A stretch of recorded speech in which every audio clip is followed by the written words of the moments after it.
লক্ষ্যটা খুব বড় ছিল না। টসে জেতা ইংল্যান্ড প্রথমে ব্যাট করে তুলে নেয় 7 উইকেটে 118 রান।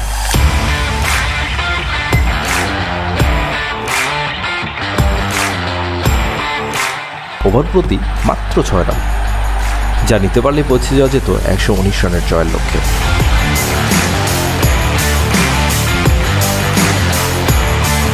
কিন্তু 60 রান তুলতেই 14 ওভার শেষ।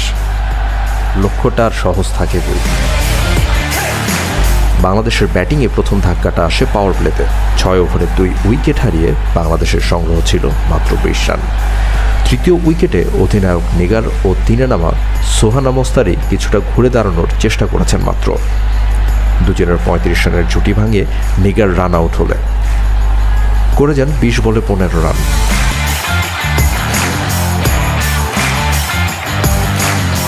পর বাংলাদেশের রান যে 100-র কাছাকাছি গেছে তার মূলে ছিল মোস্তারির 48 বলে 44 রানের ইনিংস।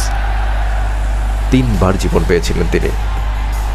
মোস্তারির 5-4-এ সাজানো ইনিংসটি খেলে আউট হন 19তম ওভারে। বাংলাদেশের ব্যাটারদের মধ্যে মোস্তারি ও নিগার ছাড়া আর কারোই 2 অঙ্কের ইনিংসে যাওয়া হয়নি।